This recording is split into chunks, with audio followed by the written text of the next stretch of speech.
Od razu mogę rzucić też taką ciekawostką, bo większość jak myśli o teorii ewolucji, to myśli, że przetrwa najsilniejszy i że to jest cały czas wyścig o to, że kto ma tego większego bicka, to wygra. No nie, bo tutaj bicek jest ważny, ale w presji ewolucyjnej też bardzo istotne jest, żeby być seksownym. Bo to jest tak, że niby jesteśmy równi i tak dalej, no ale alimenty zazwyczaj płacą mężczyźni i za sprawców przemocy domowej zazwyczaj są również o to oskarżani mężczyźni. Mnie nie interesuje transakcyjny seks. Mnie interesuje ten seks, że ona chce ze mną pójść do łóżka, bo to jestem ja. Hiszpańscy żołnierze najlepiej z tego skorzystali, bo tam są odpowiednie przywileje dla kobiet w armii, dodatek do pensji, inne kwatery, oddzielne prysznice. No i jak kilku panów zadeklarowało się, że są paniami, to nawet brody mogą nosić. Ale jak się mówi o cechach alfy u kobiety, to jest czas kobiet, to je dobre i w ogóle. Przy czym kobieta z cechami alfa to jest po prostu koleś w sukience.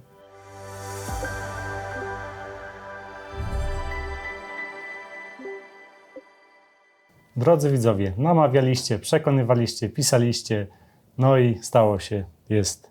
Naszym dzisiejszym gościem jest Roman Warszawski, publicysta, trochę skandalista, autor książki Samiec alfa musi wrócić, zwolennik wolności gospodarczej i tradycyjnych wartości. Z tymi tradycyjnymi wartościami bym nie przesadzał. To okej, który generuje ogromne emocje w Polsce. Ostatnio X wprowadził opcję, że można poprosić czata GTP, czy tam Groka, u nich jest Gok, aby zrobił wam podsumowanie postaci, na którą wchodzicie. I sam byłem zaskoczony, jak mi wrzucili właśnie też między innymi konserwatywne wartości, gdzie tak na dobrą sprawę, jeżeli chodzi o tą sferę obyczajową, to ja byłbym raczej centrolewicowcem. Żyj i pozwól żyć innym. Okej, teraz się możemy przywitać, także cześć, dzień dobry. Cześć, Szymon. Witam panów, witam państwa. Dzięki za przyjście. No i zacznijmy od pierwszego bojowego pytania.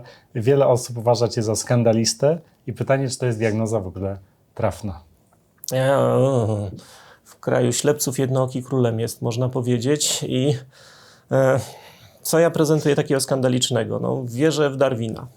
Naprawdę mocno wierzę w Darwina. Nie wierzę w Boga, wierzę w ewolucję.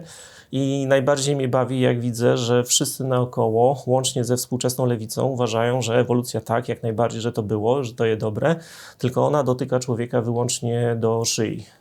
To znaczy jeszcze kształt nosa, uszu, oczu ukształtuje, ale to, jak jest zmontowany hardware człowieka, jak funkcjonują jego emocje oraz jak wyglądają różnice między płciami, to już miałoby przez proces ewolucji nie być dotknięte.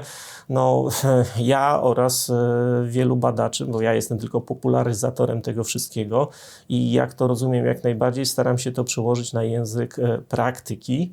No, uważam, że jednak bardzo dużo w człowieku siedzi z tego, co robili nasi przodkowie, jak statystycznie ich wybór sprzyjał przetrwaniu, sprzyjał też budowaniu życia społecznego. Na tej zasadzie właśnie uważam, że no tutaj Darwin jest kluczem, co się kłóci z dzisiaj takim modnym pojęciem, że wszyscy jesteśmy czystą, białą tablicą, a za wszystko odpowiada kultura. Okej, czasami się też zajmujesz, no bo to jeszcze nie brzmi kontrowersyjnie, czy takie podejście naukowe, chociaż nie wiem, jak to wygląda pod kątem bojów, które toczy z różnymi grupami społecznymi. Znaczy, to będzie na pewno brzmiało ultra kontrowersyjnie, bo coś, co można nazwać progresywną lewicą, wygrało w kategorii nauk społecznych. I odpór do tych nauk społecznych przyszedł ze środowiska też, można powiedzieć, ludzi o nie było wartościach lewicowych, ale którzy są nerdami. Jak mieliśmy zabawę psychologią i gdzieś tam ktoś twierdził, że człowiek jest tą czystą tablicą, no to ci, którzy bawią się w zbieranie dowodów, no wychodziło im, że nie. Że są jednak różnice między kobietami i mężczyznami. Ze strony lewicy usłyszymy, że są większe różnice między genialnym mężczyzną a tym z dołu rozkładu niż między kobietą i mężczyzną. Ale tu nie jest kłótnia o to, czy jest różnica na poziomie inteligencji, ale jest odpowiedź, że jest różnica na poziomie przetwarzania świata, na poziomie podejścia do budowania relacji, na poziomie tego, jak funkcjonuje od strony biochemicznej zakochanie i tak dalej, i tak dalej. A czy nie masz wrażenia, że tych samców alfa dzisiaj jednak trochę brakuje? Znaczy tutaj musielibyśmy przeskoczyć chyba bardzo, bardzo mocno się cofnąć. No bo czym ja się zajmuję zazwyczaj? No to się nazywa Red Pill. Red Pill został wpisany przez FBI w pewnym momencie na listę takich haseł, które należy obserwować, bo różni tacy zaczęli z niego korzystać na zasadzie, że jeżeli ktoś uważa, że żyjemy w jakimś Matrixie, tam czasami to zahaczało o rasę, czasami zahaczało też o jakieś różne dziwne poglądy, no to już zaczynał korzystać z tego hasła Red Pill. No ale w moim wykonaniu dotyczy to wyłącznie dynamiki relacji między płciami. No i teraz jak się na tą dynamikę patrzy, no to patrzeć trzeba na człowieka jak na kolejny gatunek hominida, ssaka naczelnego. No i tutaj, kurczę, wychodzi parę ciekawych rzeczy. Po pierwsze, my jako gatunek, jeżeli chodzi o tą alfa stronę, jeżeli byśmy się do niej mieli odwoływać, i od razu zaznaczam, że to nie ma nic wspólnego z wilkami i to, jak u wilków to wyglądało, więc nikt w ogóle nie sprawdza tych badań odnośnie wilków, mówimy tutaj o gatunku ludzkim, to na tle pozostałych naczelnych jesteśmy najmniej alfa. Człowiek, ludzki mężczyzna ma największą skłonność do opieki nad naszymi kobietami i do opieki nad dziećmi. To znaczy jesteśmy w stosunku do dzieci najbardziej łagodni, jak się nawet patrzy na plemiona łowców głów, tych, którzy jak ktoś wlezie na ich terytorium, odcinają tą głowę, później gotują, żeby mieć takie fajne zawieszkę tutaj do kluczyków, odpowiednika ich kluczyków, to nawet oni w tym momencie mają taką wielką skłonność, że jak jest małe dziecko, to z radością się nim zajmują, z radością biorą go na ręce i tak dalej. Okej. To jest prawda, ale jest też prawda, że nasze kobiety mają ten instynkt hipergamii i dla nich 80% męskiej populacji jest nieatrakcyjna i mamy jeszcze w tej dynamice wrzucone to, że mężczyźni mają wyższy popęd seksualny niż kobiety i tutaj to wszystko razem wymieszane, razem z męską konkurencją, kobiecym wyborem daje nam sytuację, że większa część męskiej populacji gania, i mniejsza część męskiej populacji jest przez kobiety ganiana. Oni mogą żyć według zasady kochaj i rzucaj i właśnie tego mentalu w dzisiejszych warunkach społecznych odrobinę mężczyznom brakuje. Rzuciłeś kiedyś też coś w kontekście właśnie edukacji wyższej, co dało mi do myślenia, że chyba skolaryzacja, im więcej kobiet idzie na studia, tym więcej z nich utrudnia sobie wejście w życie rodzinne. To tutaj musielibyśmy się cofnąć do tego instynktu hipergamii. Z Red Pillem hipergamia jest bardzo mocno powiązana i jest to dość często przedstawiane jako dowód na naszą mizoginię. Przy czym hipergamia jest faktem. Ten instynkt kobiet, to, że im się podobają lepsi mężczyźni, lepsi pod wieloma względami, sprawił, że ewoluowaliśmy. I też jeszcze wypadałoby cofnąć, bo tutaj zawsze w dygresję to ja mogę płynąć w sposób bardzo rozbudowany, no ale to jest tak, że u większości gatunków jest tak, że to głównie samiec się popisuje i mamy na przykład pana pawia, który musi wyhodować ten wspaniały ogon, a pani pawiowa nie musi się w ogóle przejmować, jak będzie wyglądała, bo pan paw za każdą panią pawiową poleci. No u nas ten sport działa w obie strony, bo z jednej strony mamy mężczyzn, którzy będą się zawsze przed kobietami popisywali, z drugiej strony mamy kobiety, które mają wykształcone cechy, które są atrakcyjne dla mężczyzn, więc kobiety też między sobą rywalizują o jak najlepszych mężczyzn. Tutaj dla panów informacja, między innymi to jest chyba powód, dla którego u kobiet wyewoluowały piersi w tej formie, jaką dzisiaj znamy. Bo u większości gatunków piersi pojawiają się u ssaków, pojawiają się tylko w momencie, kiedy trzeba karmić dzieci. U nas one są widoczne cały czas. Ewidentnie mężczyznom one się podobają, więc no, mamy tutaj wyścig z obu stron tak biegnący, a ja zgubiłem już w tym momencie wątek, zacząłem coś o hipergamii. Coś o tych piersiach i wątek się sam zgubił. Wiesz, no, o tych piersiach, ale to też jest ciekawe, bo nawet jeśli natura ich nie dała, to zobacz, że... To natura je dała. To natura je dała. Sobie po prostu dodatkowo, tak? Żeby... To jest taki kolejny numer, że te współczesne lewicowo-łokistowskie pomysły na to, że wszystko stworzyła kultura, no to oni zawsze mówią, że to jest tak, że przemysł kosmetyczny nas do czegoś tam przekonał. Ja proponuję drugie spojrzenie. Przemysł kosmetyczny żeruje na tym, co w nas siedzi. Na naturalnych instynktach. Na naturalnych instynktach i daje kobietom możliwość podkręcenia tego, co dość dobrze działa na samca gatunku Homo sapiens. Czyli panie pompują sobie wargi kwasem hialuronowym, ponieważ pełniejsze wargi to sygnał tego, że tam jest lepsza równowaga hormonalna i to powoduje, że tam gadzi mózg nasz odczytuje to jako coś bardziej atrakcyjnego. To przeradza się nawet, można powiedzieć, w taki super stymulant, bo i makijaż służy podkreśleniu u kobiet cech atrakcyjności seksualnej, także pobudzenia seksualnego, jeżeli już mogę używać takich określeń na tym etapie. Jeżeli człowiek zagłębia się w Red Pill, to w ogóle okazuje się, że na temat pożądania tam jest bardzo, bardzo dużo. Od razu mogę rzucić też taką ciekawostką, bo większość jak myśli o teorii ewolucji, to myśli, że przetrwa najsilniejszy i że to jest cały czas wyścig o to, że kto ma tego większego bicka, to wygra. No nie, bo tutaj bicek jest ważny, ale w presji ewolucyjnej też bardzo istotne jest, żeby być seksownym. Bez partnerów strategicznych ten program nie mógłby się odbyć. Trenda Group. Kompleksowe wsparcie dla biznesu w zakresie transakcji, sporów, podatków.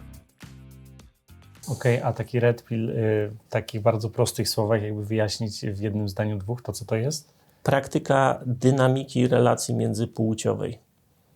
Okej. To mnie ciekawi pod kątem też takiej, czy mówi się wyższy niż demograficzny, zastępowalność pokoleń, ale to jest ciekawostka z Wielkopolski. 100 lat temu, między I a II wojną światową, Wielkopolska była krajem, gdzie mój dziadek się urodził, rejonem, gdzie był najwyższy przyrost naturalny na całym świecie. W Wielkopolsce. Bez programu 500+, bez programów państwowych, w ogóle państwo się mało interesowało rozrodczością i okazało się, że na tych terenach polskich mieliśmy najwyższy przyrost na całej ziemi. Może najwięcej atrakcyjnych mężczyzn było akurat w tamtym No miejscu. i właśnie tutaj trafiamy na I clou jak to problemu możliwe, dzietności. No. Kobiety są hipergamiczne, mężczyźni o nie konkurują. Mężczyźni konkurując o kobiety nie mają takiego jak kobiety instynktownego poczucia wspólnoty. Bardzo chętnie wbijają sobie nawzajem nóż w plecy, byle tylko wyjść na tego fajniejszego przed kobietami. I na przykład w ten sposób mężczyźni tworzą kulturę, w której samo poniżają się, aby podlizać się kobietom. Mówiliśmy już tutaj na początku, że mamy jakichś alfiaków, beciaków. Strategia beciaków bardzo często polega na tym, nawet nie beciaków, to nawet gorzej by należałoby użyć określenia C, to co za chwilę też wyjaśnię, na tym, żeby jak najbardziej zjednać się z kobiecym imperatywem i na tej zasadzie uzyskać łaskę ze strony kobiet. Więc to oni bardzo chętnie produkują reklamy oraz takie podejście, że kobiety zasługują tylko na to, co najlepsze, a mężczyźni mają brać to, co jest. Więc będziemy mieli wtedy zapaść demograficzną. Mężczyznami jest łatwo też straszyć. Reklamy w ogóle są ciekawe, bo jest czasami jesteś idealna. I po słowie idealna jest, a teraz masz krem na suche włosy, dłonie i paznokcie. Myślę, że zawsze to było, tylko dzisiaj inaczej to wygląda. Myślę, że wiesz, przez Instagram... Wcześniej mieliśmy ten problem, że nie mieliśmy czasu na luksusowe poglądy, więc wiele rzeczy cały czas musiało być konfrontowane z rzeczywistością. Jeżeli za chwilę możesz umrzeć z głodu, to nie masz czasu, aby się zastanawiać nad strategią reprodukcyjną na zasadzie takiej, że będę się komuś podlizywał. Do bycia atrakcyjnym wystarczy, że gromadzisz jakieś dodatkowe zasoby.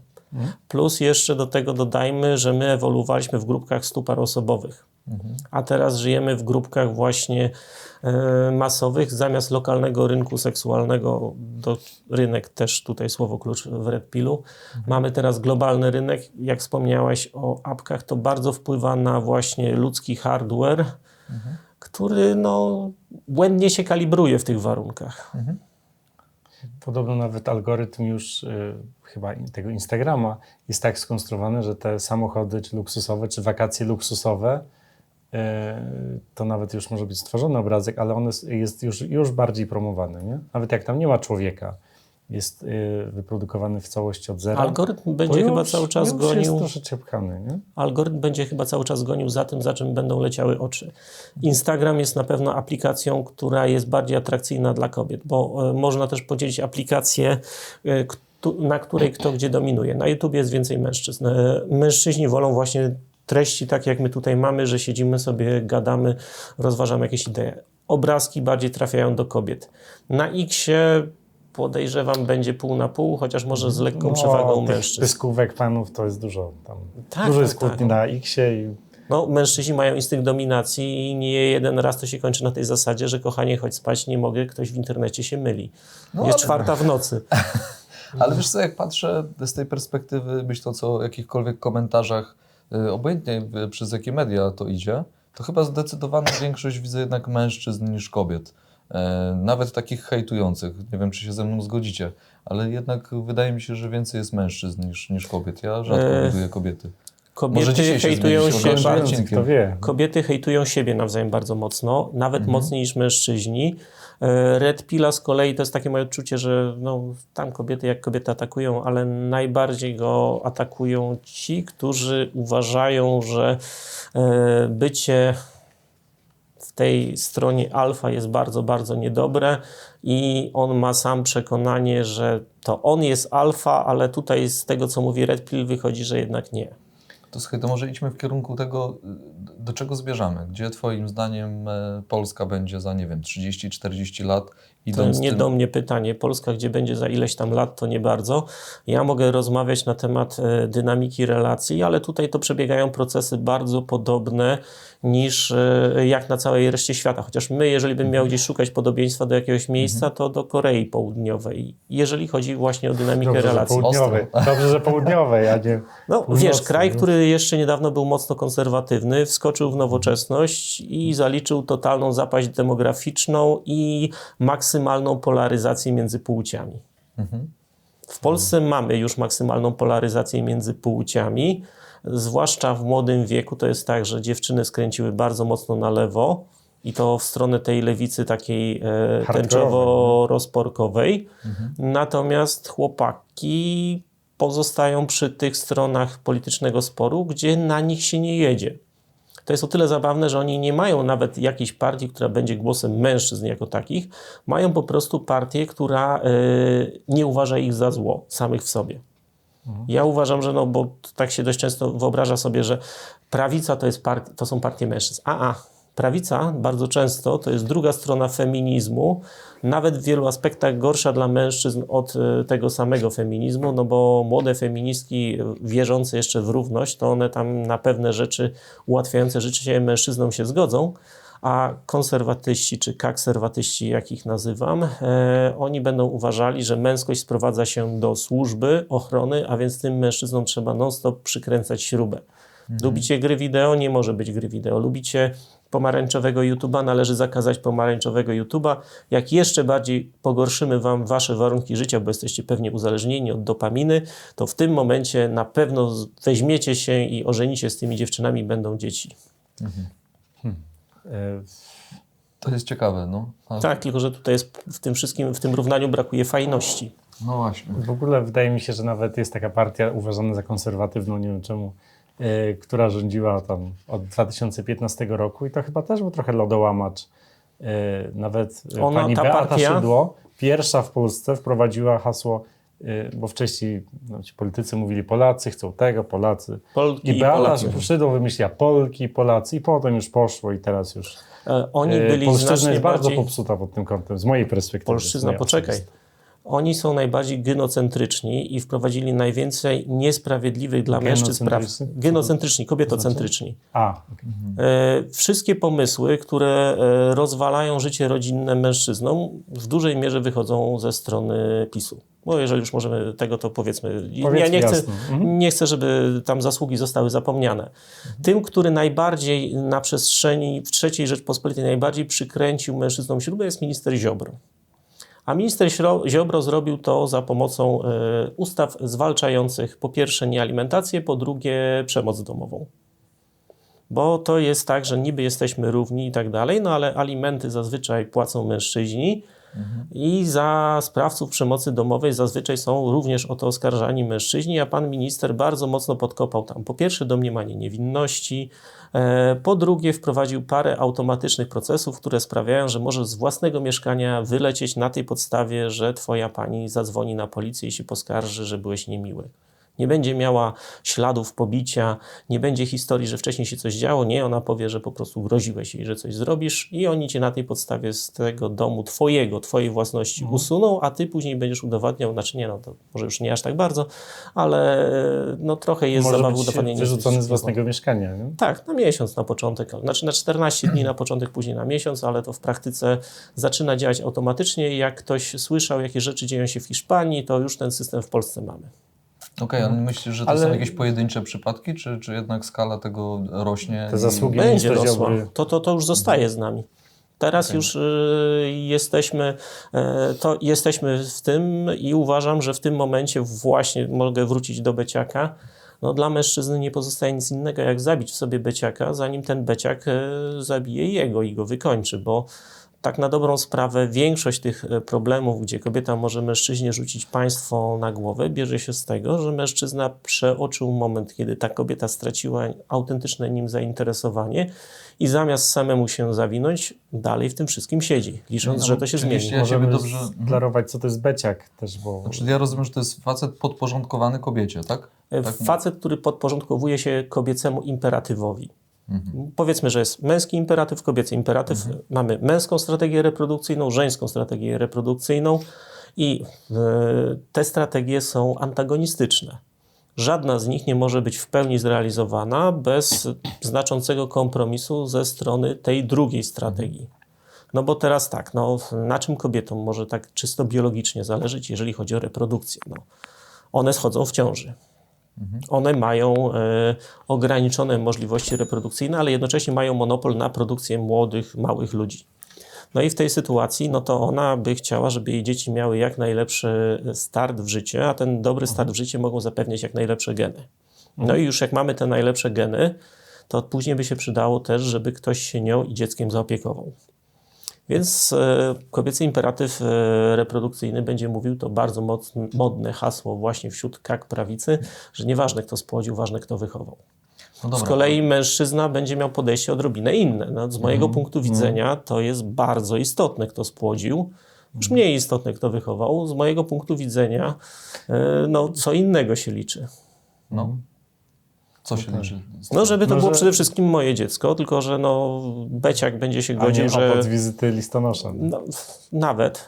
Możemy nawet nie mówić o efekcie wizyty listonosza, możemy mówić o efekcie takim, że pani była w związku z kimś, ten związek się rozleciał i teraz ja mam wchodzić w związek z nią i angażować swoje zasoby w jej dziecko. No, znaczy, no wiadomo, że będę traktowany w sposób bardzo honorowy za to wszystko, bo jak to Amerykanie mówią, nie będę step dad, but the dad who step up. Tyle, że no... Dalej to jest kompromis ze strony tego mężczyzny, a nie powód do chwały wielkiej.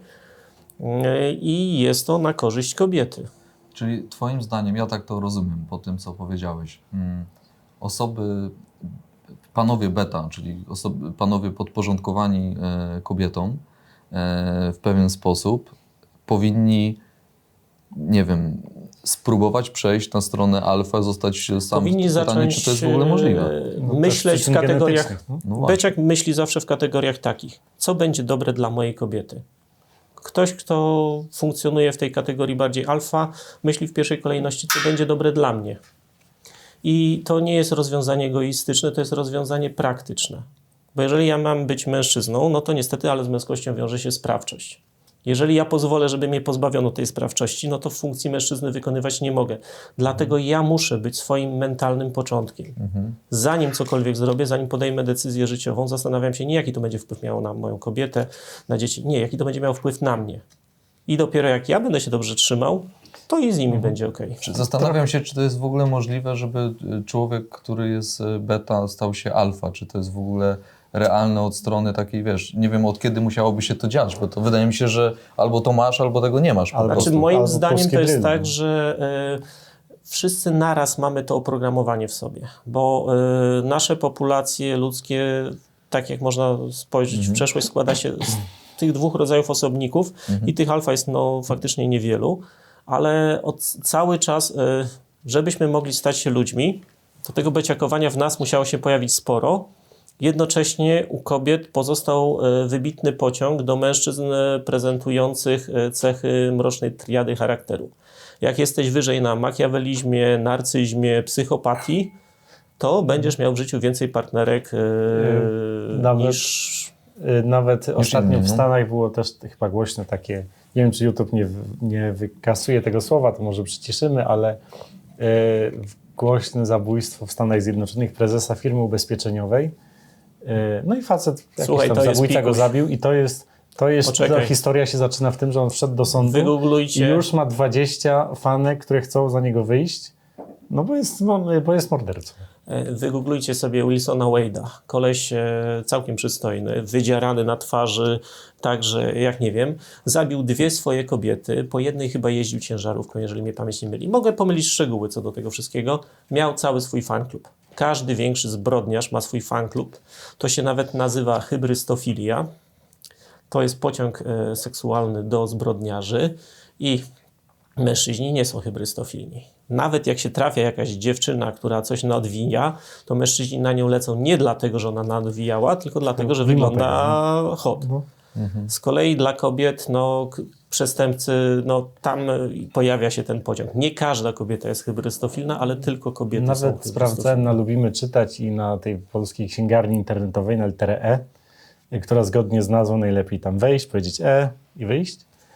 No to właśnie książki o mordercach, o zabójcach, to wśród damskiej publiczności to jest top 1, top 3. To A obejrzyj co tam sobie- się może wydarzyć tak naprawdę? Czekaj, zabójcy to jest pikuś. Też, przepraszam, że będę teraz mówił. To teraz zobaczmy, gdzie oczy lecą. Obejrzmy najpopularniejsze kobiece romansidła. Jaki model relacji tam się pojawia? Czy protagonistą jest poukładany, uczciwy mężczyzna, na którym zawsze można polegać, czy psychol? Tak samo to już nawet Jordan Peterson wygrzebał. Jak wyglądają protagoniści najchętniej oglądanych przez kobiety filmów na pomarańczowym YouTubie. No i tam się okazywało wilkołak, biznesmen, tam Kobiety potrzebują gangster. emocji po prostu, Emocji, tak. Czasami skrajnych, od lewa do prawa, mam wrażenie. No. A Może bezpieczeństwa nie szukają w domu. może nie potrzebują emocji, co na pewno w pierwszej kolejności kierują się tymi emocjami. To jest tak, że my twierdzimy, że u mężczyzn kierunek działania jest, że jest instynkt, rozum, później emocje. U kobiet jest instynkt, emocje, na końcu rozum. I dlatego jak psychologia została opanowana przez kobiety, bo teraz to na tym kierunku ciężko jest uświadczyć mężczyznę, to się pojawiają takie mądrości w stylu emocje są takie super ważne, że jak sobie popłaczemy, to na pewno nam będzie lepiej. Tylko to nie uwzględnia różnic w pierwszej reakcji emocjonalnej mężczyzny i kobiety. Bo mężczyzna jak trafia na trudności, to jego pierwszą emocją zazwyczaj nie jest smutek. I jak się mówi temu mężczyźnie, żeby on zaczął okazywać emocje, no dobra, jestem wkurzony. Chcę komuś łeb I ukręcić, to jest bo... pierwsza reakcja. No tak. No to w tej sytuacji, jeżeli panie mi mówią, że mam być emocjonalny, dobra, będę. Zacznę się kierować tymi emocjami. No to wtedy będą ofiary, no. Wiesz co, to ja bym chciał, żebyśmy poszli trochę w równość w rodzinie. Czy jest ona pożyteczna, czy szkodliwa, bo trochę zahaczamy o ten... No to teraz tak, no co skleja kobietę i mężczyznę, że któryś komiks, nie pamiętam czy nawet ten, co oberwał podczas rozdania Oscarów.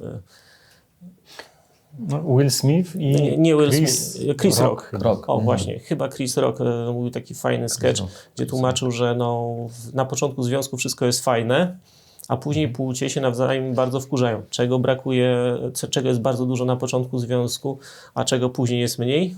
No tego pożycia intymnego.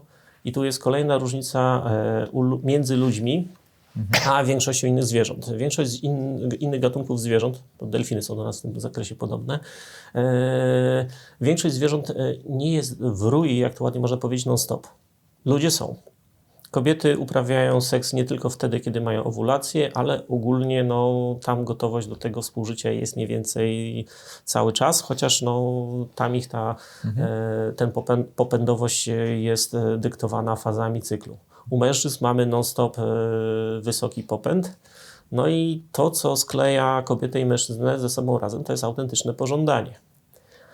Autentyczne pożądanie zabija zbytnia familiarność i zabija to, jeżeli ten mężczyzna jest, nie jest wyzwaniem, jest taki dobry. Bycie dobrym nie jest oswojony na seksowne. maksa. Oswojony, nie? Bycie dobrym nie jest seksowne, zgadzam się. Posiadanie jakiegoś rysu takiego, że mam swoją misję życiową, bo już nie będę mówił, zło jest seksowne, ale posiadanie w sobie właśnie jakiejś takiej misji, która jest dla mnie najważniejsza, posiadanie świata, do którego może wyjść kobieta i który będzie dla niej atrakcyjny, to jest coś, co sprawia, że ta relacja będzie dobrze funkcjonowała i mogą panie opowiadać, że pragną związków partnerskich, że one chciałyby, żeby to tak funkcjonowało, ale to nie to Ale sprawia, jednak że one chcą samca pójść. alfę. Chcą tej gry. Wydaje mi się, że ta gra jest bardzo ważna. No i chyba. właśnie tu jest problem, bo one nie tyle tego chcą, co jest to dla nich pociągające, jest to dla nich atrakcyjne. Chcieć mogą tego grzecznego dobrego. Jeżeli masz w sobie tylko tą stronę alfa, jeżeli tylko jesteś właśnie nastawiony, kochaj i rzucaj i tak dalej, to związek z tobą będzie bardzo burzliwy, ale po pewnym czasie ona stwierdzi, że ona wysiada z tego autobusu, bo już ma dość.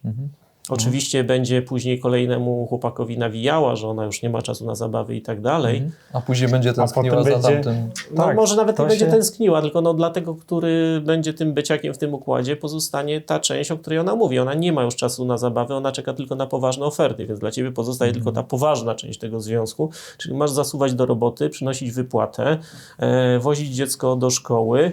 I ten seks to może będzie w przerwie między serialem, ale tak Znaczy, wiesz co, to jest też taki dosyć duży problem. Też gdzieś to czytałem albo słyszałem. Może Marcin Wąsik, też rozmawialiśmy na te tematy.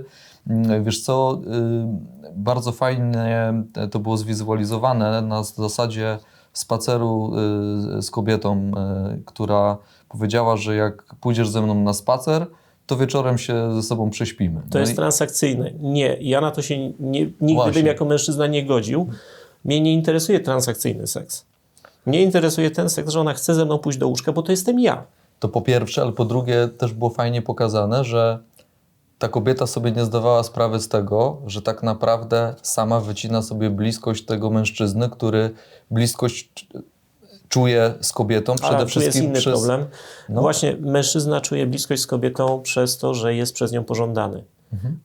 Kobieta będzie się czuła kochana, jeżeli ten mężczyzna ją przytula, tam mówi miłe rzeczy i tak dalej. Mężczyzna nie czuje się kochany, jeżeli nie jest przez kobietę pożądany. I tutaj kolejna zagwozdka, tam niektórzy się pytają, jak ten czy tamten mógł zdradzić tą dziewczynę, przecież to jest modelka, czy ktoś tam i tego. Żadna kobieta nie jest 10 na 10, dopóki nie nastąpi spotkanie biblijne i nie okaże się, że jest naprawdę do nas entuzjastycznie nastawiona.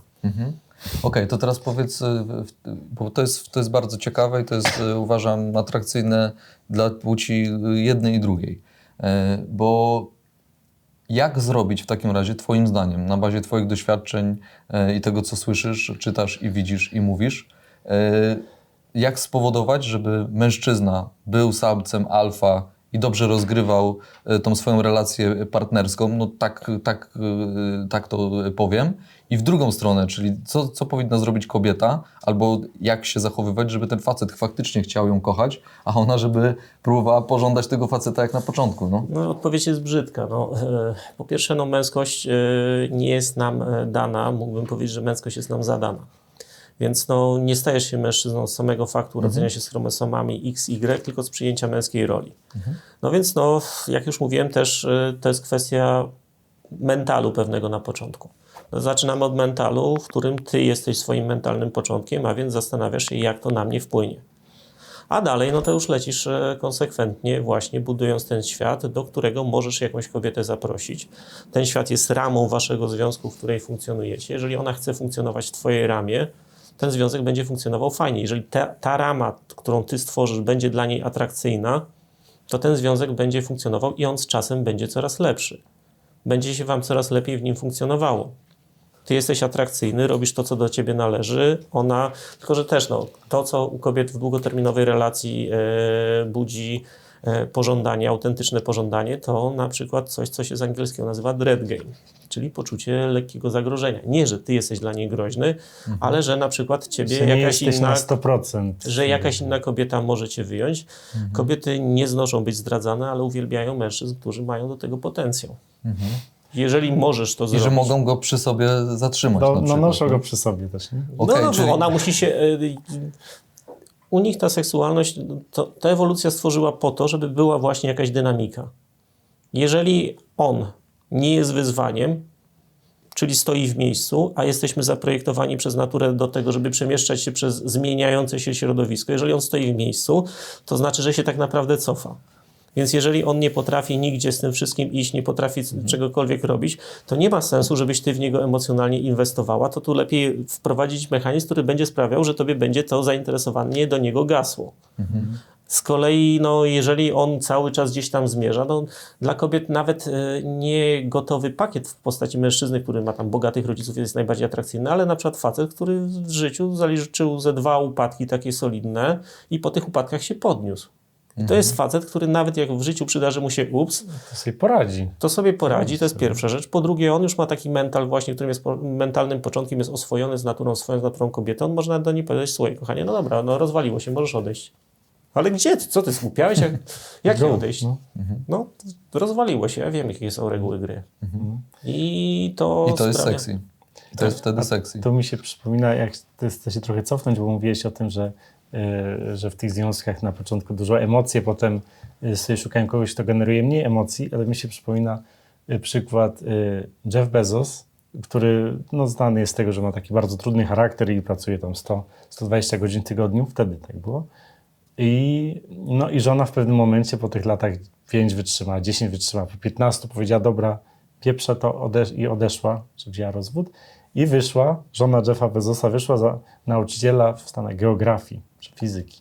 Żeby mieć spokojne życie, powtarzalne, normalne, trochę nudne i sobie i zregenerować.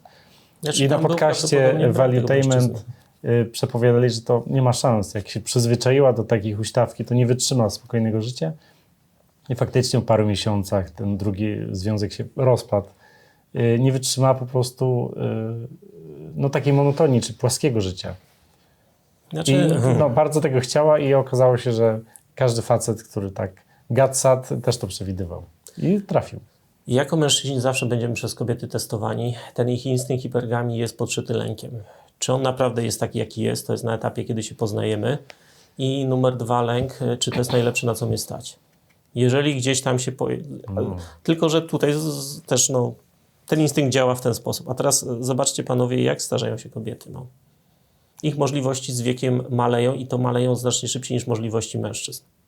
To sprawia, te 2 trajektorie sprawiają, że z czasem te związki powinny się stabilizować.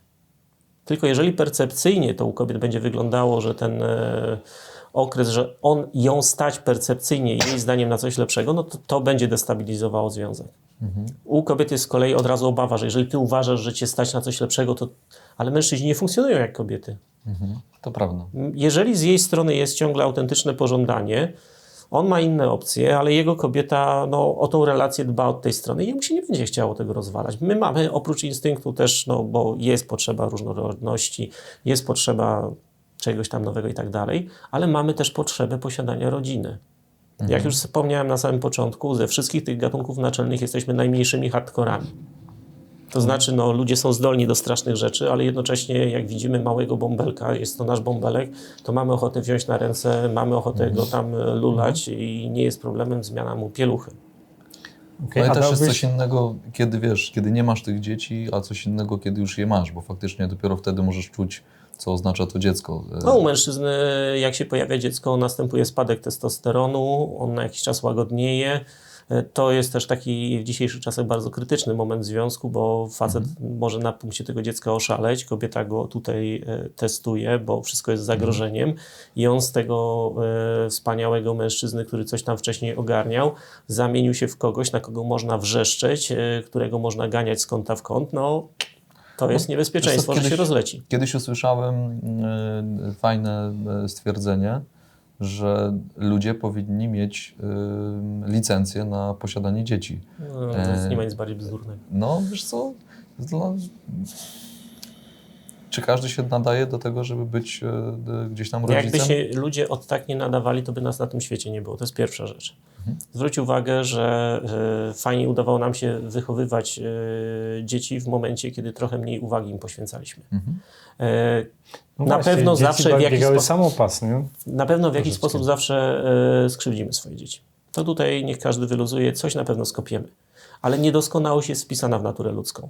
A jeżeli chodzi o pytanie wychowanie versus, natura, no dzisiaj nauka twierdzi, że jednak zdecydowanie natura. Że większość cech, jakie mamy, dziedziczymy po naszych przodkach. Jeżeli mamy bliźniaki jednojajowe oddane do rodzin adopcyjnych, różnych, to po czasie, kiedy oni wychodzą z tych rodzin adaptacyjnych, okazuje się, że wpływ środowiska odchodzi, a pozostaje wpływ ich własnej natury i no, jakie to miało być, mniej więcej będzie. A jaką byś miał poradę, bo to też chyba w pewnym wieku jest dosyć popularne, i to porady dla kobiety, dla pani, która przekroczyła 30, tak się rozgląda, nie ma kandydata i wiele z nich, które skończyły studia, wpada na pomysł, który w świetle tego, co mówisz, to jest nie do obrony, czyli skoro nie znalazłam na studiach, mam tam 30 lat, trochę więcej i zaczyna to rosnąć, to pójdę i dużo pań na to wpada, na studia doktoranckie i tam poznam. Znaczy, po pierwsze, Czy pomysł kobiet pomysł to się może udać? Jeżeli one chcą tych mężczyzn high value i kiedy one idą na te studia, on nie jest wcale wbrew pozorom aż taki głupi. Dla mężczyzn faktycznie najbardziej istotna jest kobieca młodość i atrakcyjność. Okej. Ale też, żeby kobiety z tymi mężczyznami, na których im zależy, mogły w ogóle się związać, muszą w tym towarzystwie być. Ja z kolei słyszałem historię dziewczyn, które wpadły na inny pomysł. Były hostessami na jakichś tam takich eventach i zbierały wizytówki. Jak tam ludzie przychodzili, rzucali wizytówki, a później koleżanki zbierały te wizytówki i tak na głupiego wysyłały jakieś głupie wiadomości do nich, żeby w ten sposób zaczepić i żeby wejść w rozmowę. To się mogło udać. I to się nawet wielokrotnie udało. Po wielu wypadkach pokończyło się małżeństwem. Dla kobiet dzisiaj robimy taką percepcję, że kobiety zasługują tylko na to najlepsze i każda kobieta może dorwać milionera, przy czym tych milionerów jest bardzo mało i kolejka do nich jest bardzo duża, więc jak wskoczyć w ich otoczenie? Widziałem też taki fajny mem pokazujący urodę żony. Biedacy totalnie, no to te dziewczyny miały być nie za ładne, no. Proszę mnie nie krzyżować za to. Ci średnio sobie radzący lepiej, prawdziwe laski, multimilionerzy, znowu takie same brzydkie dziewczyny. To jest ten taki rozkład średni.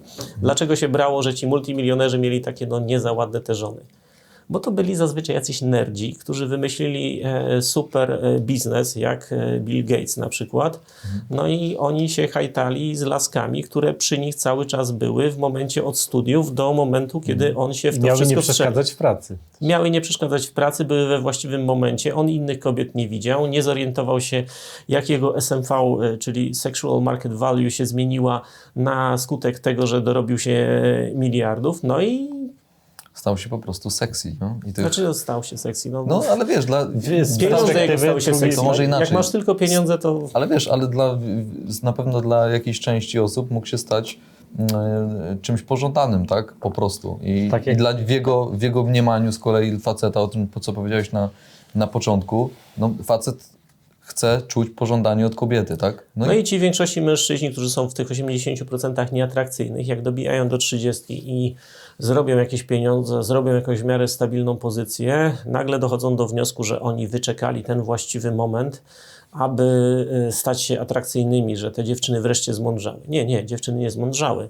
Dziewczyny po prostu zmieniły priorytety, bo są na innym etapie życia. I teraz dla ciebie zagwozdka, mój drogi, bo z twojego punktu widzenia jest bardzo ważne, czy ona pragnie mieć dziecko, bo zegar biologiczny dzwoni i chce się ustatkować i chce mieć dziecko, czy ona pragnie mieć twoje dziecko. Czy ona pragnie, żeby w tym dziecku było twoje DNA, Możesz to żeby rozwinąć właśnie? w tym dziecku widać było twoje oczy, więc w tej sytuacji, jak ona pragnie, żeby to było twoje DNA, to ona nie będzie wpadała na pomysł, że ona chce jakieś podwójne nazwisko. Ona nie będzie wpadała na pomysł, że no, będzie chciała, żebyś był jak najbardziej z tym dzieckiem związany. Ale jeżeli zostajesz wzięty tylko po to, aby być dawcą materiału genetycznego i tym, który wokół tego wszystkiego będzie chodził i na to wszystko będzie robił, no to ci bardzo rośnie prawdopodobieństwo, że w pewnym momencie będzie tobą wkurzona. Bo teraz też uwaga, dla przeciętnej kobiety, przeciętny mężczyzna to średnia atrakcja. One nas tak same z siebie nie lubią. Mężczyźni nadinterpretowują zainteresowanie ze strony kobiet. Kobiety z kolei nadinterpretowują ze strony mężczyzn po pierwsze zagrożenie, a po drugie także jako zagrożenie jest postrzeganie przez nich to, że jest się beciakiem.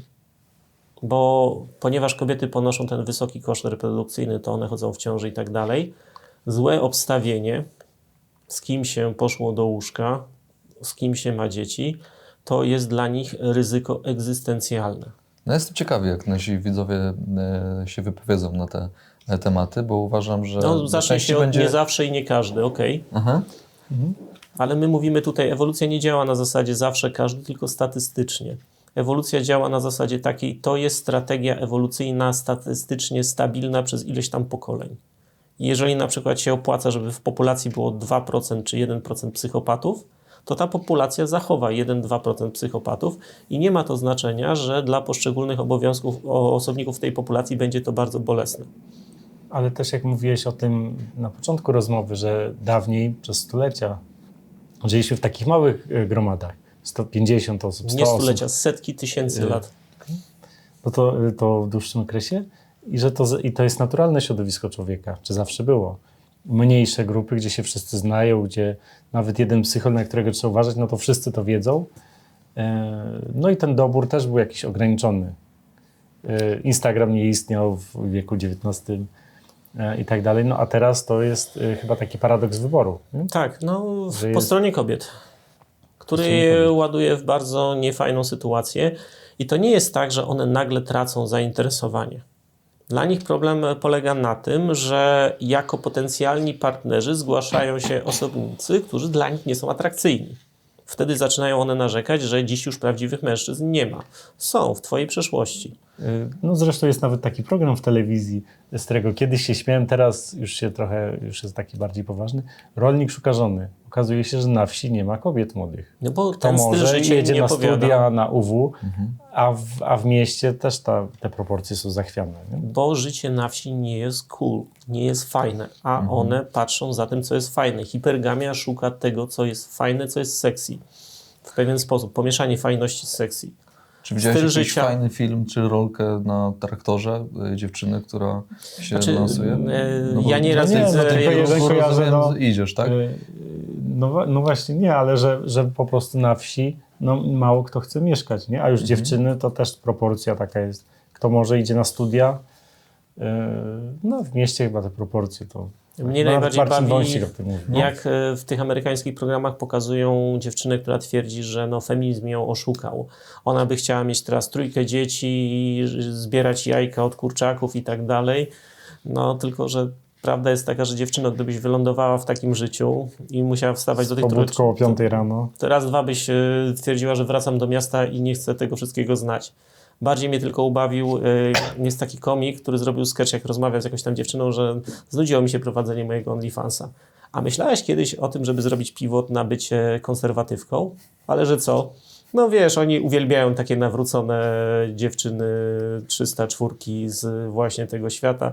Ostatnio w ogóle jedna z tych OnlyFansiar bardzo ładnie zrobiła całe środowisko konserwatywne, bo najpierw przespała się ze 100 kolesiami, a później wzięła udział w dokumencie i jak opowiadała o tym, że tych 100 kolesi tam było u niej, to się popłakała w trakcie i oni wszyscy doszli do wniosku, że o Boże, jak ona to przeżywa, jakie to jest straszne. Mężczyźni, którzy na to się zgodzili, to oni są temu wszystkiemu winni. Oczywiście pierwsi winni są najbliżsi mężczyźni. Co zrobiła OnlyFansiara? Zapowiedziała event, że teraz będzie 1000 kolesi. Wiesz co, mam wrażenie, że świat mocno zwariował i staje na głowie, bo Nie, świat jest cały czas był zwariowany, to jest pierwsza rzecz. a wiesz, takie rzeczy się klikają i to jest przerażające, nie? Że, Bo klikają się, bo hardware jest jaki jest. No. no właśnie to jest dla mnie przerażające, bo mamy tylu Nastąpi jakaś adaptacja, tylko inna niż się wszyscy spodziewają. Mnie najbardziej bawi, jak ludzie sobie wyobrażają historię dziejów jako wahadło. Wiesz, odbija w tą stronę lewicową, bardziej liberalną, później odbije w tą konserwatywną i tak dalej. Nie? To jest cały czas budowanie nowej dynamiki relacji. Sęk w tym, że w tej dynamice relacji mężczyźni zawsze będą obciążeni dowodem sprawczości, kobiety będą zawsze bardziej wybredne od mężczyzn i przynajmniej w dającej się przewidzieć przyszłości, dopóki nie osiągniemy poziomu transhumanizmu albo będziemy mieli kolejne 50 000, 200 000 lat, aby nasz gatunek mógł sobie jeszcze trochę poewoluować. Ale na razie w nowoczesnych miastach żyjemy od lat jakichś tam powiedzmy 100. Cywilizację zaczęliśmy tworzyć, no tam weźmy te najstarsze momenty jakieś 8000 lat temu, a i tak większość ciągle żyła na jakichś tam pustkowiach, w plemionach, w całej tej reszcie. Więc z punktu widzenia ewolucji to jest moment. Wiesz co, ja bym chciał też nawiązać do Twojego programu, bo część z naszych widzów może nie zna Twojego programu. Roman Warszawski, Niebinarnie. Mógłbyś coś więcej powiedzieć na ten temat? Na temat samej nazwy i zawartości. Nazwa moja jest Przekorna. adaptacją do panujących warunków. Muszę tutaj powiedzieć, dlaczego nie znoszę terfek. Terfki to są Trans Radical Exclusionary Feminism, jeżeli czegoś nie przekręciłem. W każdym razie to są te feministki, które twierdzą, że nie istnieją kobiety z ding-dongiem, że nie istnieją kobiety z penisem. Istnieją tylko kobiety bez penisów. No dobra, okej, spoko. I one nawet potrafią sobie wymyśleć coś w rodzaju, że feminizm czwartej fali z transizmem to jest patriarchat, ponieważ transy to są narcystyczni mężczyźni, a narcystyczni mężczyźni to patriarchat. Ja z kolei proponuję takie spojrzenie. Mamy dynamikę relacji, w której kobiety wybierają, mężczyźni konkurują. W ramach tej konkurencji i kobiecego wyboru oraz tego, że kobiety mają ten niższy popęd i mogą być bardziej wybredne od mężczyzn, powstał ten feminizm. Chyba jako zemsta na mężczyznach za to, że stworzyliśmy warunki, że kobiety mogły wyjść z kuchni, najwyraźniej nie mogą nam tego darować i mszczą się na nas feminizmem. Feminizm wałkował cały czas, że to, że kobiety nie zajmują takich samych stanowisk w świecie jak mężczyźni, to jest efekt wyłącznie kultury. Że te różnice między kobietami i mężczyznami, jakie się pojawiają, to jest to dlatego, że dziewczynki ubieramy w sukienki, dajemy do zabawy lalki, chłopcom pozwalamy się bawić piłką, no i to powoduje wszystkie te nieszczęścia. Okej. Tylko że jak one tak twierdziły, no to do tego dorwali się jeszcze inni walnięci ideologowie i zaczęli oni wymyślać, że płeć jest tylko konstruktem społecznym. Skoro płeć jest tylko konstruktem społecznym, narodził nam się gender. No i mamy teraz tak, feminizm przez 100 lat dał kobietom całą masę nowych praw, zostawił stare przywileje, bo kobieta nic nie musi, wszystko może. Środowisko dla mężczyzny staje się w tych warunkach takie dość mocno nieprzyjazne. Ale w tym szaleństwie jest metoda. No bo skoro płeć jest tylko konstruktem społecznym, to ja mogę na przykład dzisiaj rano obudzić się jako kobieta. Wcale nie muszę zacząć latać za mężczyznami, bo przecież mogę być lesbijką. Wcale nie muszę się ubierać w kieckę, bo mogę mieć maskulinarną prezencję. Więc mogę być dumną, transseksualną lesbijką maskulinarnej prezencji i niech mi ktoś teraz powie, że ja jako mężczyzna nie mogę się wypowiadać na przykład na temat aborcji, bo przecież w oczywisty sposób mogę, bo jestem kobietą, a zresztą nawet jakbym był mężczyzną, to przecież i mężczyźni rodzą dzieci. No i czego nie rozumiecie? Hiszpańscy żołnierze najlepiej z tego skorzystali, bo tam są odpowiednie przywileje dla kobiet w armii, dodatek do pensji, inne kwatery, oddzielne prysznice. No i jak kilku panów zadeklarowało się, że są paniami, to nawet brody mogą nosić. Bo przepisy nie zabraniają kobietom noszenia brody. Dodatek do pensji jest. Nagle któryś z panów przestał być matką, stał się ojcem. Gdzieś w Ameryce Łacińskiej słyszałem, że jakiś pan z kolei w walce o dziecko też zastosował tą metodę. Dzisiaj mi X przypomniał komedię pani Dubfire z Robbie Williamsem. To tam właśnie Robbie Williams, aby pozostawić sobie kontakt ze swoimi dziećmi, zaczął się przebierać za kobietę i zatrudnił się jako opiekunka do I tych to była dzieci. komedia, To była komedia, a dzisiaj patrzy się na to jak dzisiaj się horror. nikt nie śmieje. No. Tak, dzisiaj patrzysz na to jak horror, zwłaszcza jak wiesz, dlaczego Robbie Williams wylogował się z tego świata. On tam miał masę właśnie takich pań, które, że tak powiem, bardzo mocno pragnęły z niego korzystać, a on już nie wyrabiał i w tym momencie się poddał. No smutna historia. Właśnie dlatego należy zabić w sobie beciaka, zanim on zabije ciebie. To mam cały czas na myśli, mówiąc o tym. A tu mi się przypomina jeszcze, teraz obrazki chodzą po internecie, Elon Musk, który tam stał się też jakimś tam celebrytą też w innej sferze niż technologiczna. I są zdjęcia, jak się przymila do niego premier Italii, Giorgia Meloni chyba, która w ogóle nie wiem, czy słucha, czy tylko po prostu wachluje się i słucha, co Elon Musk mówi. A on wspomina i w swoich tam nagraniach i swoich też publikacjach, że trochę się zainteresował technologią, bo żadna dziewczyna nie chciała z nim rozmawiać. Bo był nerdem, generalnie zanurzony w świecie komputerów i że nie mógł, i choć chciał iść na randkę, to nie miał się z kim umówić i to trwało, to nie wiem. Może beciak, Przez który wiele przeszedł- lat. Elon Musk cały czas alfa. jest beciakiem. No, przez wiele On lat. mimo tego, że jest najbogatszym I- człowiekiem na planecie Ziemia, on z mentalu beciaka nie wyszedł. On jest bardzo inteligentnym beciakiem, bardzo sprawczym, ale mentalnie w dalszym ciągu beciakiem. Może teraz zaczyna troszeczkę bardziej właśnie zmieniać ten mental, ale wcześniej jego pierwsza myśl zawsze była taka, jak to wpłynie na moją kobietę, jak sprawić, żeby to właśnie od tej strony funkcjonowało. Jakbyśmy szukali tytułu, który wzbudzi dużo kontrowersji, to hasło, że Elon Musk jest w tym beciakiem, to jedna z takich propozycji. Znaczy, no, większość z tych Ale multimiliarderów, mimo że są rekinami biznesu, tak jak się obserwuje ich życie prywatne, to oni z tymi kobietami byli na ich zasadach, nie na swoich zasadach. I to jest ta różnica. W Nawet czyim imperatywie, w czyim założeniu się funkcjonowało. Przecież nie jeden pan dyrektor, który w robocie rozstawia ludzi, przeżywa jak nie wiem co, że wraca do domu, do żony, która go nie kocha, a on się cały czas zastanawia, jak zasłużyć na miłość swojej żony, zamiast dojść do wniosku, że no taki koleś jak ja nie będzie siedział z kobietą, która ma go gdzieś. No dobra, to powiedz, w jaki sposób beciak ma zmienić się w alfę? No to jest jego praca do wykonania. No musi zabić, i tu jest największy Jakieś problem. rady masz? Znaczy nie, no ze musisz swoich zabić obserwacji? swoje, to wymaga przetransformowania swojego własnego ja. Musisz Ale się czy to pozbyć ktoś- starych przekonań. Ale czy to ktoś powinien pójść do specjalisty, nie wiem, psychologa, kogoś, jakiegoś trenera, coacha, kogoś, kto w jakiś sposób go nakieruje na to, żeby się stać taką osobą? No bo ja cały czas twierdzę, że albo Masz, albo to nie masz, albo tego nie masz. Albo Ja się z kolei tym rodzisz. twierdzę, bo obserwuję to życie wielu mężczyzn i wiem, że możesz przez większą część życia funkcjonować jako alfa w swoim mentalu, trafi cię miłość jak, nie powiem co, no, jak biegunka i nagle zgłupiejesz dla tej kobiety i staniesz się totalnym beciakiem. I może być też tak, że funkcjonujesz jako ten beciak, funkcjonujesz, że w pewnym momencie możesz dostać kopa od życia, bardzo częsty argument, kto cię skrzywdził, i możesz wyciągnąć z tego wnioski. I możesz wyciągnąć te wnioski konsekwentnie. Są ludzie, którym bycie alfiakiem przychodzi znacznie łatwiej. Ale są ludzie, którzy muszą troszeczkę na to wszystko zapracować. Fart mężczyzn w tym wszystkim polega na tym, że może i za nami nikt nie lata, ale mamy troszeczkę więcej czasu na zbudowanie samych siebie. No, trochę ten temat poruszał u nas Marcin Wąsik, przy czym on w dużej mierze przykładał się do tego, na co mamy wpływ. Że tam jest sporo takiej i męskiej aktywności, i samodyscyplina, Ale i, słuchaj, i pierwsza rzecz, koncentracja która na karierze na pewno... i unikanie takiej uległości, świadome rugowanie z niej z życia. Nie? Nie masz jakiejś cechy, udawaj. Pierwsza rzecz, bardzo ci pomoże, jeżeli ruszysz na przykład na siłownię.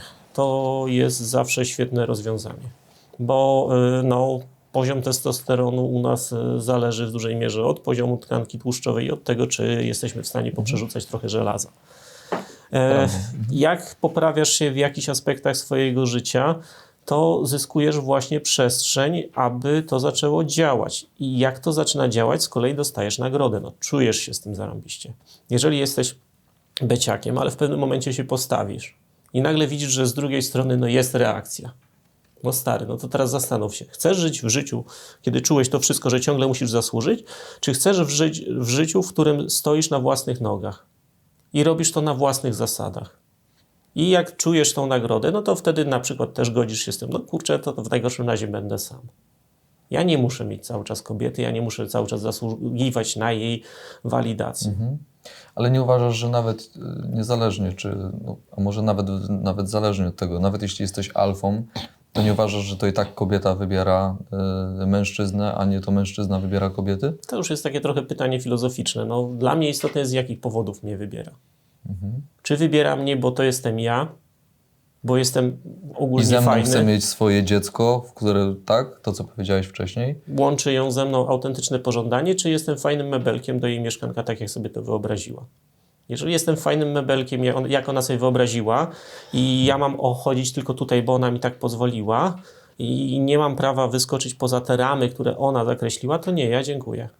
Czyli, Ja oczekuję, że ktoś, kto ze mną jest, będzie funkcjonował w mojej ramie. czyli ja okej, bo ja na przykład to rozumiem to też inaczej, że zachowanie swojego ja i mężczyzny i kobiety, nawet jeśli facet jest alfą, uważam, że powinien mieć swoje rzeczy, którymi się zajmuje, jakieś hobby, Swój czy to jest garaż. siłownia, garaż, obojętnie, tak? Coś No ale swojego. to właśnie mówimy, i że masz kobieta, swój świat, do którego ona wchodzi. I mężczyznom też bardzo wiele rzeczy rozwaliło to, że kobiety dokonały inwazji we wszystkie męskie przestrzenie, jakie były. no ale jeśli nie postawiłeś granicy i pozwoliłeś sobie przekroczyć, Chodzi no też to o jest to twój zawodowe. problem. No, według mnie dzisiaj żyjemy nie w patriarchacie, a w genocentryzmie. W świecie, który koncentruje się na tym, jak kobiety postrzegają ten świat i stara się im cały czas zrobić jak najlepiej się da. Sęk w tym, że ten genocentryzm doprowadził do tego, że likwidowało się powoli męskie przestrzenie. Ja tak na początku swojej działalności, dawno temu, jak zostałem zaproszony do klubu Jagiellońskiego na dyskusję na temat męskości, miało być 3 mężczyzn. Okazało się, że jest ja i jeszcze jeden Michał Gulczyński. I do tego wszystkiego wrzucili nam Wilkoszową jako tradwife, żeby rozmawiała na ten temat, plus moderatorką była kobieta. No i mamy sytuację, w której mężczyźni na temat tego, co jest męskie, nawet sami we własnym gronie nie mogą porozmawiać, bo zawsze trzeba im dodać kuratorkę w postaci kobiety, która będzie definiowała męskość poprzez to, co będzie jej służyło, no bo kobiety zawsze jak definiują męskość, to definiują ją przez to, co im służy i do tego jeszcze najlepiej dać jakiegoś konserwatystę, który z boku powie, że prawdziwy mężczyzna nie myśli o głupotach, on się tylko poświęca. I tylko problem z tym wszystkim polega na tym, że u nas jest działa mechanizm kary i nagrody. Jeżeli masz tylko karę, no to masochiści się na to zapiszą. W tym mechanizmie, który się dzisiaj mężczyznom proponuje, brakuje nagrody. Ja proponuję nagrodę w postaci, no bądź swoim mentalnym początkiem. Jesteś swoim mentalnym początkiem. Teraz pytanie, czy w ogóle jesteś wewnętrznie dupkiem? Jeżeli jesteś wewnętrznie dupkiem, no to będzie problem. Pracuj nad Ale sobą, jeżeli no. jesteś swoim mentalnym początkiem, jesteś w miarę normalnym kolesiem, to to, że jesteś właśnie tym mentalnym początkiem sprawi, że będziesz zwyczajnie, dobrze, pozytywnie asertywny. I to wpływa super na całe otoczenie. To sprawia, że twoja kobieta nagle ma ochotę na różne rzeczy z tobą. To sprawia, że możesz rzeczy w rodzinie budować na zasadzie, bo no przecież ja tak powiedziałem. Nie musisz się drzeć. W ogóle jak ktoś musi się drzeć w relacji, to już jest ten moment, kiedy wszystko jest już stracone. Znaczy, no może przesadzam, ale pewne rzeczy się już wydarzyły, jest już za późno. Podobno jak kobieta się drze, to znaczy, że jeszcze jej zależy. Nie, one tak, potrafią... rozmawialiśmy Nie, chyba z Marcinem Wąsikiem o tym. znaczy ja Może mam wrażenie... że dopóki reaguje emocjonalnie, to jeszcze... No dobrze, ale jeżeli ta emocja jest tylko wkurzenie na nas i tego, że ma nas dość... Za dużo widziałem drących się i niszczących do samego końca wtedy. No bo już na salach rozwodowych to raczej jest takie milczenie, nie? Jest No takie nie, lodowate, o nie, grubo Nie, się myślę, że to nie? chyba teraz dopiero się zaczyna, wiesz? Tak. To dopiero się zaczyna. Tak. I faceci akurat z tego, co ja słyszałem, to raczej faceci szybciej się godzą z daną sytuacją. Kobiety jednak rozpamiętują i długo Betaizowani jesteśmy zapominają. przez 1000 drobnych cięć, 1000 drobnych zgód, bo kobiety nie występują wprost, to jest zawsze tylko coś tam niewielkiego. I też, panowie, zdajmy sobie sprawę, że po drugiej stronie nie mamy przeciwnika. Kobiety nie są w stanie być naszymi przeciwnikami, z No jednej bo jest za prostej dużo są bratania się słabsze. z wrogiem. Nie? Nie, no bo są słabsze. Te rzeczy, które one nam robią, które sprawiają, że stajemy się beciakami, że życie w domu zamienia się w piekło, tam nie ma ofiar, tam są ochotnicy. Sam zgodziłeś się przez 1000 drobnych zgód, żeby ta relacja się w ten sposób potoczyła. No to ja mam jeszcze pytanie, bo to też mnie trochę nurtuje, bo no różne sytuacje generalnie też je obserwuję i bym skomentował. To nawet jest powszechność kredytów hipotecznych. Nie wiem, czy 80% czy więcej. W małżeństwach inicjatorem jest kobieta. Nawet Marcin o tym mówił, że często są to kredyty za duże, takie na styk możliwości rodziny czy mężczyzny, ale że facet by nie brał w ogóle albo wziąłby mały, ale pani chce jeszcze większy i tam nie każdy też dożywa w ogóle tej spłaty. No wiesz, Ale ty wiesz, no to teraz pytanie, w i której pytanie, ramie kto jest funkcjonuje ta odpowiedzialny rodzina? no wiesz, no. Ta rodzina przecież- funkcjonuje w jej ramie i ma zaspokajać jej a potrzeby. ludzi, nawet miałem przyjaciela, który właśnie wziął za duży i się zapracował i umarł po prostu w pracy. Znaczy, wiesz, ale zgodził się też na to, Tomek, zgodził nie? się, No na koniec zgodził się, podjęli wspólnie jakąś decyzję, nawet jeśli Wspólną on... decyzję, gdyby podjąłby inną. Kolejny plus bycia I to mężczyzną jest- to, że naszym kryptonitem nie jest odpowiedzialność. Jak porozmawiasz z kobietami, zwłaszcza z tymi, które są w tej formie feministycznej, to tam odpowiedzialność jest tym właśnie najgorszym złem, jakie może się przydarzyć. Z kolei jak rozmawiam z mężczyznami i im mówię prosto w twarzy, słuchaj stary, jeżeli ci się relacja tak skopała i masz żonę, która tobą pogardza, która po tobie jeździ, dzieci cię nie szanują i tak dalej, no sam żeś się w to załadował. O, Trzeba powiedzmy to jasno. było wcześniej podjąć odpowiednie decyzje. Teraz Zgadzam trzeba to się z tym. posprzątać, wziąć za to odpowiedzialność i tak dalej. To, że ona jest wredną zołzą, to jest jej wina. To, że ty pozwoliłeś się w ten sposób traktować wrednej zołzie, to jest twoja odpowiedzialność. I na przykład feministki nie potrafią zrozumieć, że kiedy mężczyźni im mówią, że nie lezie się w nocy w podejrzaną dzielnicę bez żadnego towarzystwa, bo to jest niebezpieczne, a winisz ofiary. Nie, mówię, że jako ludzie jesteśmy za siebie samych odpowiedzialni. Jak ktoś ją napadnie, to będzie ich wina. Ale to jest jej odpowiedzialność za to, że wlazła w w straszne miejsce i grała w głupie gry, więc wygrała głupie nagrody. Okej. Co nie oznacza, że nie będziemy ścigać, nie będziemy karać tych ludzi, którzy ją skrzywdzą, Ale warto o siebie zadbać po ale prostu. warto o samego siebie zadbać, a nie ciągle oczekiwać, że świat będzie w stosunku do nas idealny, bo inaczej to jest ten straszny patriarchat. Czyli żeby związek był zdrowy, ja tak to rozumiem po naszych dotychczasowej rozmowie, to de facto powinniśmy stawiać sobie granice. Na Żeby pewno. związek był zdrowy, musi się opierać na chceniu. Na chceniu z obu stron. Ona musi chcieć mnie, ja muszę chcieć jej.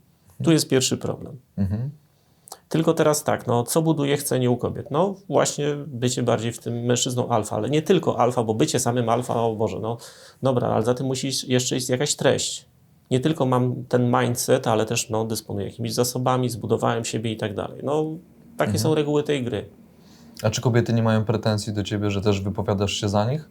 No bo mówisz o mężczyznach, mówiliśmy o Uniwersytecie Jagiellońskim, a tu w tej Klubie sytuacji... jagiellońskim. Klubie. Przepraszam, klubie jagiellońskim, tak, dzięki. To, czy kobiety w jakiś sposób, nie wiem, mają... Zdradzam reguły gry, przecież to powinno być niejasne, nieokreślone. Ja też zwracam uwagę, że to, że ona mówi, że cię kocha, to nie jest wkład w związek. Ja zawsze będę wierzył swoim zbereźnym oczom, a nie jej uczciwym słowom. I najbardziej mnie też bawi, że no, ale prawda jest taka, że no, kobiety są hipergamiczne, pragną tego lepszego mężczyzny, są szczęśliwe w relacji z lepszym mężczyzną. To kochanie, to ja mam większy wkład w nasz związek niż ty. To ty masz szczęście, że masz mnie. I ja cię nie będę z tego powodu gorzej traktował, bo ja jestem mężczyzną, ja nie jestem hipergamiczny. Mi nie przeszkadza to, że moja kobieta nie jest samicą alfa. Zresztą to jest też wyraz skopania dzisiejszej kultury. Jak się mówi o cechach alfy u mężczyzny, to nie, to jest niedobre. To dzisiaj to trzeba być takim bardziej delikatnym, ciepłym i w ogóle. Ale jak się mówi o cechach alfy u kobiety, to jest czas kobiet, to jest dobre i w ogóle. Przy czym kobieta z cechami alfa to jest po prostu koleś w sukience. Przy czym przypomina mi Prawdziwa się... kobieta alfa będzie seksowna, w sposób ciepły, opiekuńcza i tak dalej.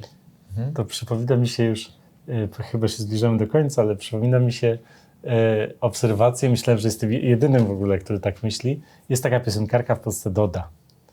I wszystkie te tygodniki opinii takie damskie mówią, że to jest symbol w ogóle seksu, że każdy facet to o Dodzie marzy. I myślę, kurczę, mi się na przykład w ogóle nie podoba w żadnym aspekcie. I dopiero doczytałem później po latach profesora Starowicza, który mówi, że z jego tam tych badań klinicznych przez 50 lat mówi, że ona ma takie cechy odpychające, że w zasadzie faktycznie mało który facet by do niej wzdychał i on osobiście, profesor Starowicz, żadnego takiego nie poznał.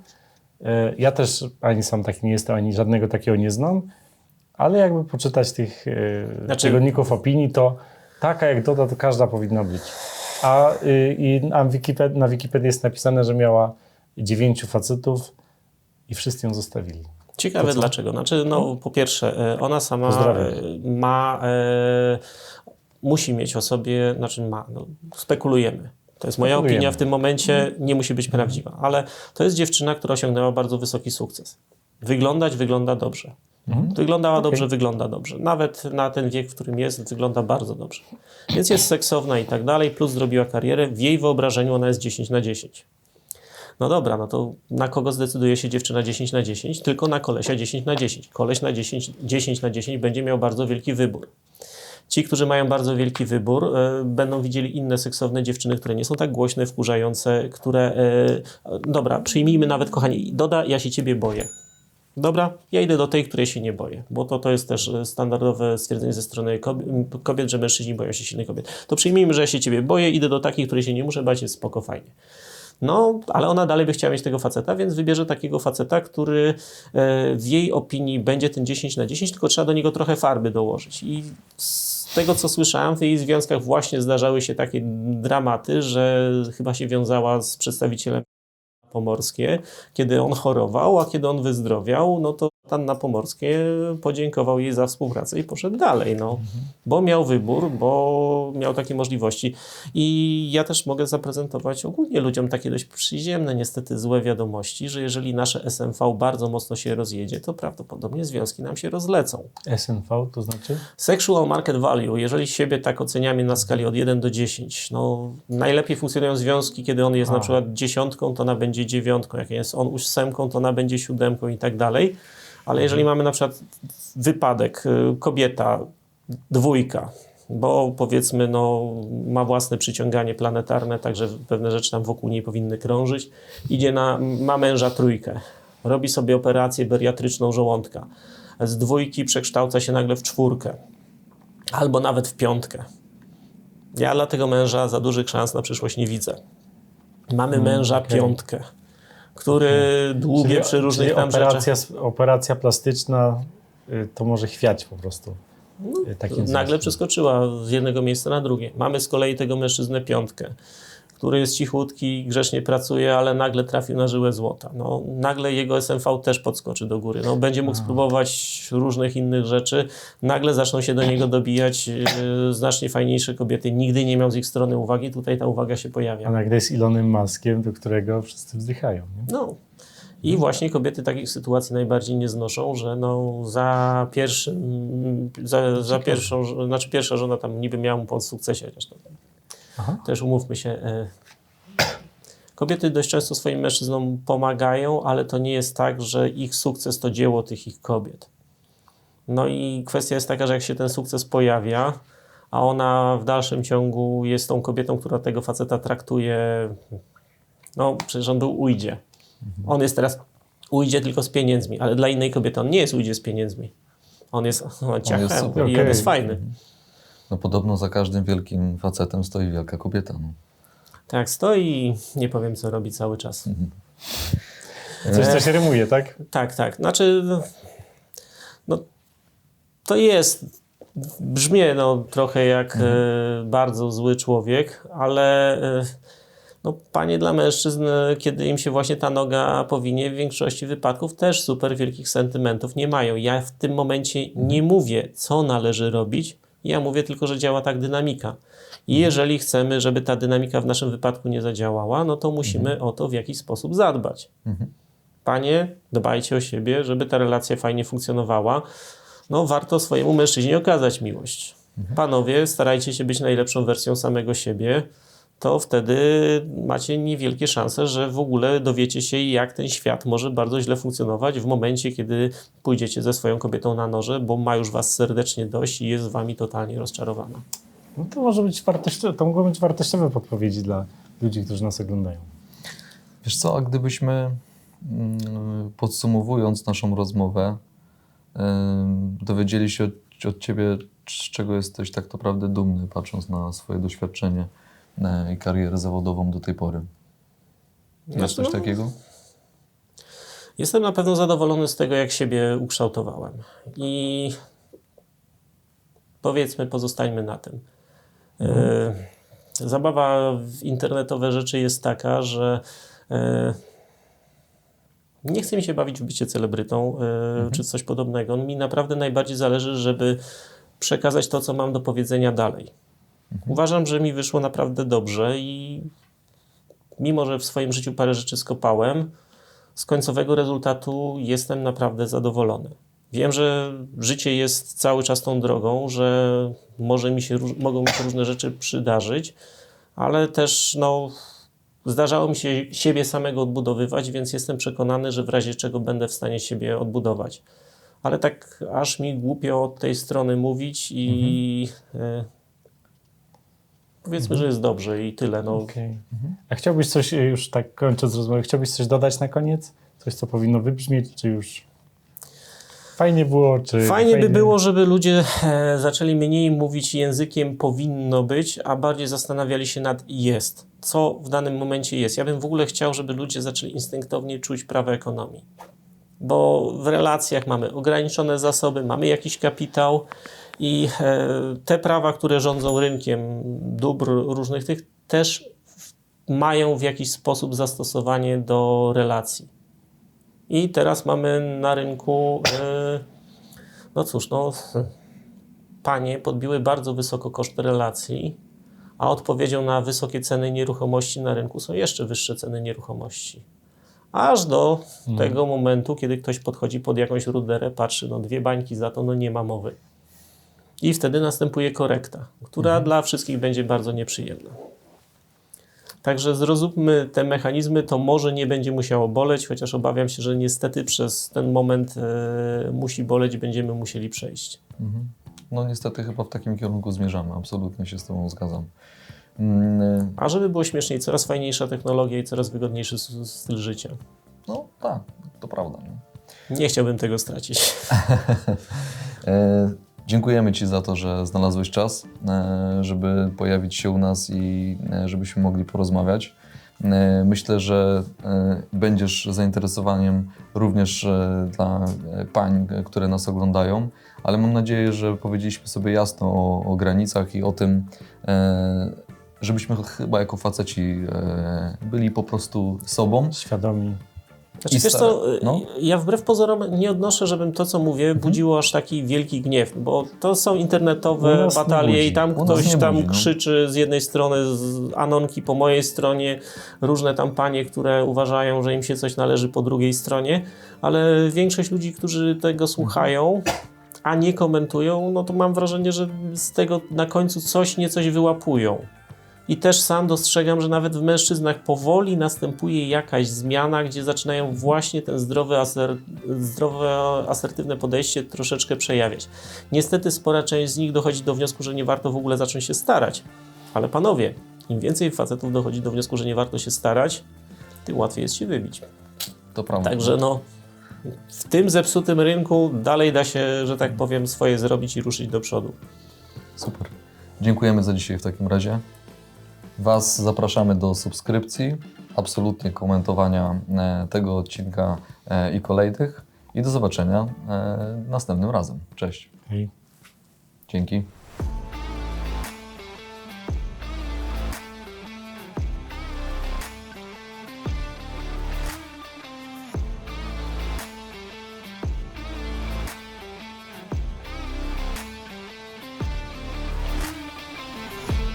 Partnerem kanału Wywiadownia Gospodarcza jest Park Tenisowy Olimpia.